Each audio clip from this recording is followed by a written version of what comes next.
Guys अब हम start करते हैं।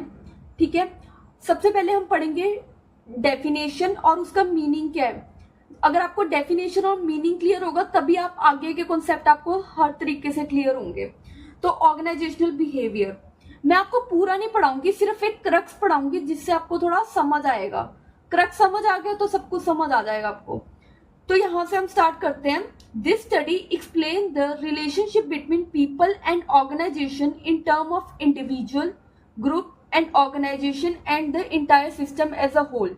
अब इसका मतलब क्या है? जो ऑर्गेनाइजेशनल बिहेवियर होता है, ऑर्गेनाइजेशनल मतलब एज अ होल, और रिलेशनशिप बिटवीन टू, जैसे कि एक पीपल हो गया इन्वॉल्व इसमें और एक ऑर्गेनाइजेशन। ऑर्गेनाइजेशन कुछ भी हो सकती है, इंडिविजुअल हो सकता है, ग्रुप हो सकता है, या फिर organisation as a entire system हो सकता है। ठीक है, ऑर्गेनाइजेशन हम डिफाइन कैसे करेंगे? Organisation behaviour can be defined as arrangement, working and performance of organisations as well as of the conduct of the individual and the group in the organization। अब इसका मतलब क्या है? हम जो ऑर्गेनाइजेशन इकट्ठे मिलके अरेंज, वर्किंग और परफॉर्मेंस देखते हैं इंडिविजुअल की या फिर ऑर्गेनाइजेशन की, कि इंडिविजुअल या ग्रुप कैसे ऑर्गेनाइजेशन में अपनी परफॉर्मेंस या वर्क कैसे अपना कर रहा है। ठीक है, इन शॉर्ट इसकी अगर असेसमेंट देखें, people within the organisation setup is termed as organisational behaviour. जब हम पीपल एज अ एम्प्लॉय हम ऑर्गेनाइजेशन सेटअप करते हैं और मतलब पीपल को देखते हैं तो उसको कहते हैं organisational behaviour. It can include हम एम्प्लॉय को एग्जामिन कर सकते हैं, फोरकास्टिंग कर सकते हैं, मैनेज करना है ह्यूमन बिहेवियर को कि वो कैसे काम कर रहे हैं। Third point, organizational behavior guide the management regarding how to achieve organizational goal in an effective manner by giving relevant importance to human factors।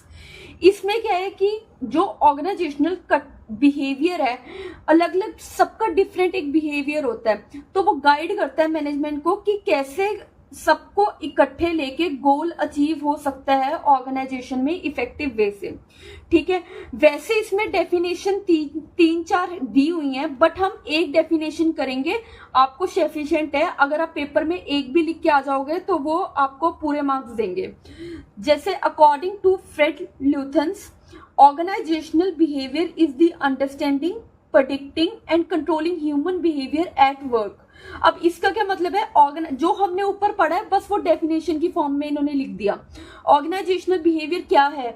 Organisational behaviour को अंडरस्टैंड करना, उसको प्रेडिक्ट करना और कंट्रोल करना, ह्यूमन बिहेवियर कैसे वो काम करता है।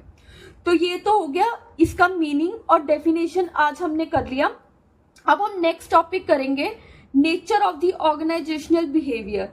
अब वो ये कहाँ कहाँ कैसे अप्लाई होता है, इसमें बताऊं क्या होता है। नेचर में हमेशा जो भी मीनिंग दिया होता है ना, उसमें से ही इसका क्रक निकल के आता है।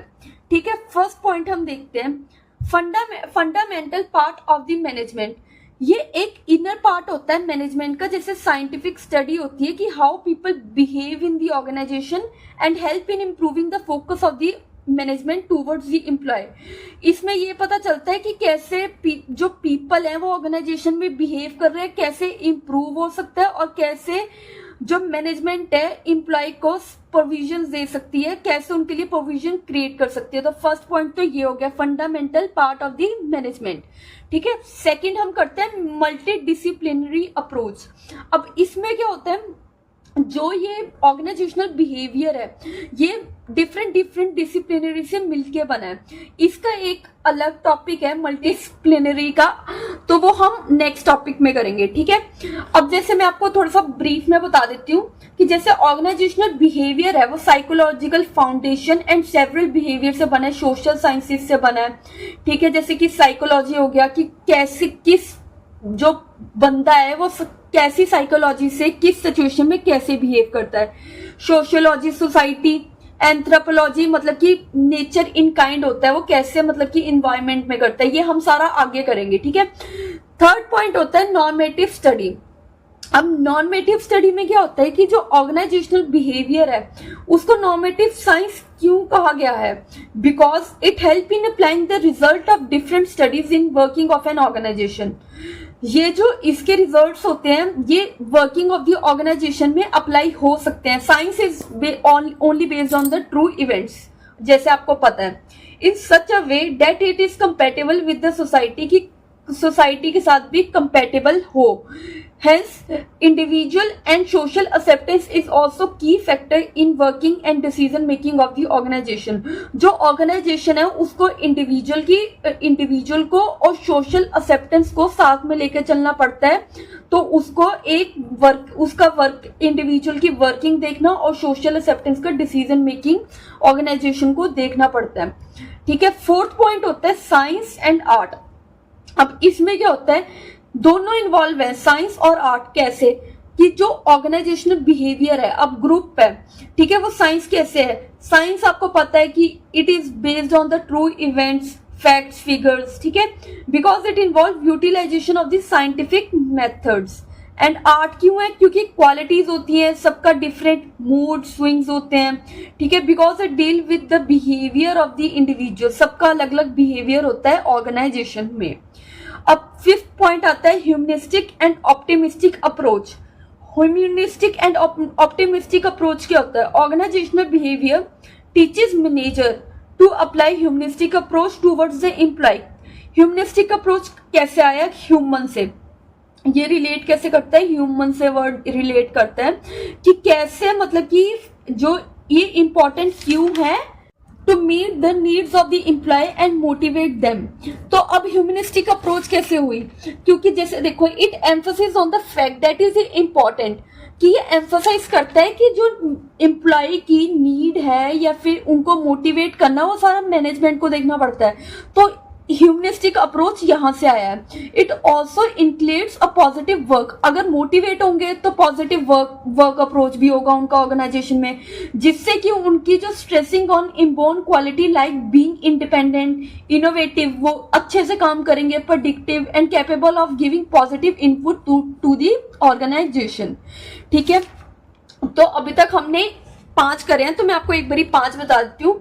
Fundamental part of the management, multidisciplinary approach, normative science, science and art, fifth है humanistic and optimistic approach. Now sixth करेंगे फोकस टूवर्ड्स ऑर्गेनाइजेशनल ऑब्जेक्टिव। अगर ऑर्गेनाइजेशन बिहेवियर मतलब ग्रुप है, वो अगर इकट्ठे मिलके काम कर रहा है तो इंडिविजुअल के ऑब्जेक्टिव भी अचीव होंगे और ऑर्गेनाइजेशन के भी होंगे, तो जिससे कि ये इकट्ठे मिलके अचीव हो सकता है एट द सेम टाइम पे, जिससे कि ऑर्गेनाइजेशनल ऑब्जेक्टिव ऑटोमेटिकली अचीव हो जाएगा। ठीक है, 7th point total system approach. Certain factors such as psychological approach, structure, interpersonal orientation. कुछ ऐसा होता है कि इंडिविजुअल को बड़ी कॉम्प्लेक्सिटी आती है बिहेवियर में, जैसे कि सोशल या पर्सनल फैक्टर्स हो गए, ग्रुप इन्फ्लुएंस हो गया, ठीक है, जैसे कि आपके पीयर्स हो गए, वो आपको इन्फ्लुएंस करते हैं, वैसे ही ऑर्गेनाइजेशन में भी ग्रुप इन्फ्लुएंस करते हैं, जो कि उनको कॉम्प्लेक्सिटी आती है, ठीक है, मैनेजर को, कि डिफरेंट इंडिविजुअल बिहेवियर को स्टडी करना। तो 10 organisational behaviour uses system approach, जिससे कि वो अंडरस्टैंड करता है डिफरेंट इंडिविजुअल्स को और सोल्यूशन निकालता है, ताकि उसका जो कॉम्प्लेक्स इंडिविजुअल बिहेवियर है वो इजी हो सके। ठीक है, तो मैंने आपको 5 पॉइंट आपको बता दिए। Now 6 point is focus towards organisational objective and total system approach. तो गाइस, अगर कोई भी मेरे में कमी है या फिर कुछ भी है तो आप कमेंट बॉक्स में लिख सकते हैं। कोई भी अगर आपको डाउट है तो भी आप कमेंट बॉक्स में लिख सकते हैं। बाकी मेरे चैनल को सब्सक्राइब करना, कमेंट करना और लाइक करना। अगर कुछ भी आपको प्रॉब्लम है तो आप डायरेक्टली कमेंट बॉक्स में लिखिए, मैं आपको पक्का रिप्लाई करूंगी। ठीक है, थैंक यू गाइस।